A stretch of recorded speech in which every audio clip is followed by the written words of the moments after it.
Our next speaker, guys, has found her voice in recent months, leading the charge on the poison being sprayed, raining down on the greater Brisbane region, Sarah Maguire. Thank you, everyone. I'll keep it pretty brief because I know everyone's been here a long time already, and you've heard pretty much all the scientific information from Dr. Connie Turney, who has just basically told you, this whole program is one massive unscientific experiment. This is probably the second largest experiment in this country after COVID, but they have no idea that these chemicals are going to work. It just keeps going and going, and the ants just get worse and worse. So I'm actually here just because I want to shed light on this matter. I'm just a mum of 2 kids in Sanford Valley. I'm waking up one morning and there's these choppers just flying around our valley, dumping these chemicals into all our creeks and waterways. It was only because a couple of locals and myself went up to these waterways and we found these corn grits everywhere. It was in the water, it was on the rocks. So we took samples and sent them off for independent testing. We spent $4,000 so far on those water tests. And shortly after that, I contacted Save the Bees and I said, "You got to help us. Something bad is going on here. This doesn't seem right." And then I found out that this program is planning on coming into our properties without our consent to chuck these chemicals all over my garden where I grow organic veggies. And I just said, this isn't happening to me. No way. So Save the Bees and I set up the campaign, Stop the Toxic Fire Ant Program. And we're advocating now for everyone that's against this toxic program. Like I said, I got a speech, but I'm not going to read it all. I'm just, literally going to tell you where we're at with the campaign at the moment. So after we got the positive test results, the program actually admitted to us in Sanford they made a mistake and they put the wrong chemical into our creeks. A chemical that should never go into waterways because it's highly toxic to aquatic life. And then a week later, I went up to that creek and all these creatures were dead. There was dead moths everywhere. There was a sick lizard. There was no life up there. And it was just like the water had this scummy top to it, like this oily top. Because we've since found out that these corn grits are GMO as well, and the soybean oil is GMO. And so all this stuff is going into our soil, into our waterways, and it's just indiscriminate. They're just putting these chemicals where we don't even have fire ants. They've actually said that areas like Logan now are as heavily infested with fire ants as places like Texas. And yet they're now telling us on the ABC News that 6 people will die a year from fire ant bites. This is a joke. These fire ants, they've been in this country for 30 years and not one person has died from fire ants. They've been in America for 100 years, and in that time, 85 people have apparently died, mostly anaphylaxis. But that's less than 1 per year. You've got more chance of being struck by lightning than dying from a fire ant. In comparison, bees, people in America die from bees 75 on average a year. And like I said, hardly 1 person a year dies from fire ants. So we really don't need to be frightened of these fire ants, and we have to accept they are going to be part of our future. They can dump as much chemical as they like. They are never going to get rid of these fire ants. So what I just want people to do is be able to band together, and we need to be strong as a group, because this government is planning on spending $500 million on this current program that's due to run till 2027. They actually need this program to run till 2032 because they think they're going to eradicate them in time for the Olympics. But basically, as we said, they're never going to eradicate these ants. They're just dumping chemicals everywhere. For me, I feel it's all about the money. This has become a massive cash cow to Queensland.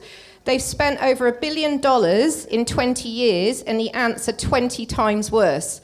So tell me, that money could have gone towards our homeless crisis, to much better things than this, and they've still got another $500 million to spend. So we really should be saying to our politicians, this is not good enough. We want our money, our taxpayers' money, need to be spent on way better things than this. So we are demanding from this campaign that this program is immediately suspended and stopped. We want a comprehensive environmental risk assessment done, because that has not been done to date. We want a safer, sustainable, non-toxic alternative for managing the fire ants where they are a problem, and we do have that at the moment. Some of you may have heard of Trevor Hold. He's been helping us with this campaign. He's actually built the first ever non-toxic fire ant killing machine in Australia. It's a hot water system. And he's proven that you can kill nests with this hot water system. It works really well. And we want the government to stop entering our properties without our consent. That is just unacceptable. I will not have them coming onto my property, but I am told I will be fined $18,000 and I could be arrested. I mean, I just want my land kept pure. You know, I've worked hard to have an organic garden. My kids, we live a low toxic lifestyle, and this program is just wrecking all our rights to have a toxin-free home. We should feel safe and secure in our own home, not bullied into having these people come to our property and demand that we give them access.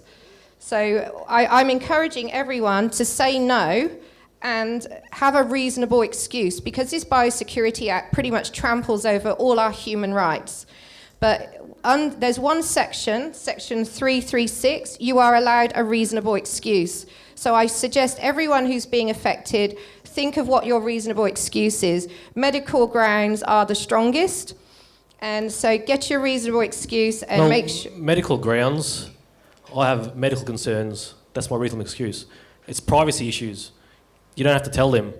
I have a medical condition. I do not give you consent to spray in this land. You will not spray this land. I have a medical condition. They ask you what it is. You say Privacy Act. I don't have to declare my medical ailments to you. That's it. End of the story. And if it goes past that, they're going to be bloody brave to take you on when you've told them you've got medical conditions. Yeah, well, I'm going to come on to... We've actually got signs that we're selling that say no trespass, and they have all the legal cases on them. But this program, honestly, it's like a steam train. It is going onto people's properties when they're not home even, jumping 6-foot fences and turning up with police and threatening people and bullying people. And then they have the nerve to say that I'm bullying them because I'm asking them questions. I've been put in the ABC News with Tricky at the last rally and told I'm an anti-vaxxer conspiracy theorist, and I spoke about this subject, microcephaly, and I never even mentioned it. They totally misrepresented me. But I'm not going to stop speaking. I will keep speaking out.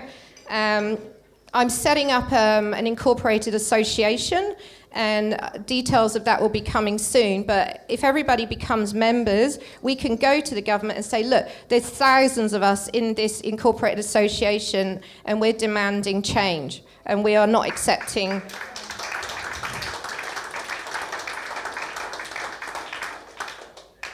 So basically, exercise your rights.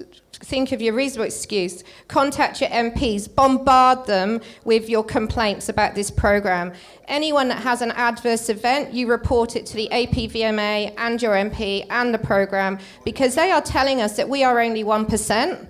We are way more than 1% that's against this program. There is, I think, they're just making that up and saying, oh, well, we went to this property, but you didn't even have permission. But they're saying that was given consent. So keep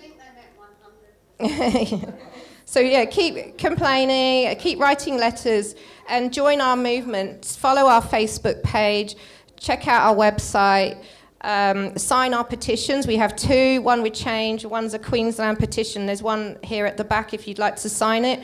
And share your details with me, and I'll keep you up to date with what's going on. But together we need to hold this government accountable. We need to ask for a commission of inquiry at the very least if they're not going to stop. And we will not back down. We will not be silenced.